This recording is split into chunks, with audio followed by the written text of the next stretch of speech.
Welcome to this explainer. Today, we are completely stripping away all that complex business jargon to get right down to the absolute bedrock of client interaction. You know, we live in this world that is just obsessed with funnels, conversion rates, and automated touchpoints. But here's the thing, if we don't understand the fundamental building blocks of how we actually connect with the real people buying our products or services, well, all of those fancy metrics just fall flat. We decided to do this explainer video to explain the details of this topic in a way that really hits home. So we're going right back to the source text to rebuild our understanding entirely from the ground up. Let's just dive right into the central mystery posed by our source material. Communicating effectively with your customer. What does it entail? It's a question that, honestly, countless businesses get wrong every single day. People tend to think it entails, bombarding folks with information or maybe just answering support tickets as fast as humanly possible. But to figure out what true customer interaction actually requires, we have to look much deeper into the very nature of human connection itself. All right, Section 1, the core of communication. Let's move beyond that corporate speak. Our source material gives us this exact foundational definition. Communication is the process of meaningful interaction among human beings. Now, notice what isn't in that definition. It doesn't say the transfer of data. It definitely doesn't say delivering a pitch. Before we even utter the word customer, we have got to recognize that communication is, fundamentally, a meaningful interaction between human beings. And honestly, the word meaningful is doing a whole lot of heavy lifting here. It implies that both parties are actually gaining something, right? That there's a mutual exchange of value and comprehension, not just some one-way street of noise. If your customer interactions aren't meaningful human interactions, well, you aren't actually communicating. Now, it's really fascinating how the text transitions from that super broad, empathetic human connection straight into practical application. The source notes that participants would be exposed to effective customer communication. What this tells us is that this type of meaningful interaction isn't just some innate magical talent you're either born with or you aren't. It's a concrete skill. It's something participants can be exposed to, learned, and refined over time. We literally have to actively expose ourselves and our teams to what effective communication looks like in practice. It's an ongoing, highly active process of learning and applying. Okay, moving on to Section 2, Methods of Interaction.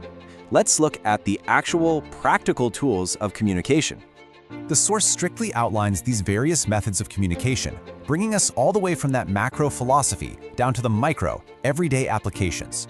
We're looking at writing, nonverbal, verbal, image, visual, and others. And we rely on these constantly, don't we? We send emails, which is obviously writing. We chat on the phone, which is verbal. But the source material is very, very deliberate in separating these out. It's basically asking us to look at each channel as a completely distinct method for creating that meaningful interaction we defined just a moment ago. And see how these methods build into highly functional categories? It is absolutely fascinating to see the explicit distinctions made here based on the source text's list. First up, we have our immediate interactions, the verbal words we say out loud, and the nonverbal cues we give off, like our tone of voice or our posture on a Zoom call. Then, on the other side, we have our captured and crafted interactions. The source makes this beautifully nuanced split between writing, an image, and something visual.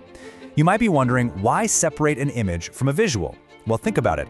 An image might be a specific photograph you send to a client, while the visual encompasses the overall design, the branding, the whole layout of the document they're holding. Every single one of these is a distinct channel that either adds to or completely detracts from that core meaningful interaction. So the absolute crucial point here is that effective customer interaction demands a complete, totally balanced toolkit. We are constantly weighing the raw immediacy of verbal and nonverbal interaction against the highly prepared nature of writing, images, and visual communication. Look, if you're an incredible, charismatic verbal communicator, but your written emails are super confusing and your visual presentations are a total mess, that meaningful interaction breaks down completely. The source makes it crystal clear that participants need exposure to all these various methods, because, let's face it, your customer is experiencing all of them, often at the exact same time. As we bring this explainer to a close today, let's anchor right back on this powerful quote. It definitely bears repeating. Communication is the process of meaningful interaction among human beings. It is just incredibly easy to get lost in the weeds of formatting a specific image, or crafting the perfect visual, or scripting out your verbal talking points. But we have to remember that every single text, every image, every visual layout, and every spoken word is ultimately just a vehicle. And a vehicle for what? Genuine human connection. If the method isn't serving that basic human interaction, it simply isn't effective.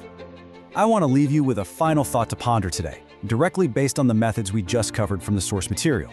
Across writing, verbal, nonverbal, image, and visual channels, which one are you currently neglecting in your own customer relationships? Where exactly is the human interaction breaking down for you? Take a hard look at your toolkit, identify that gap, and start building more meaningful connections today. Thanks for joining me.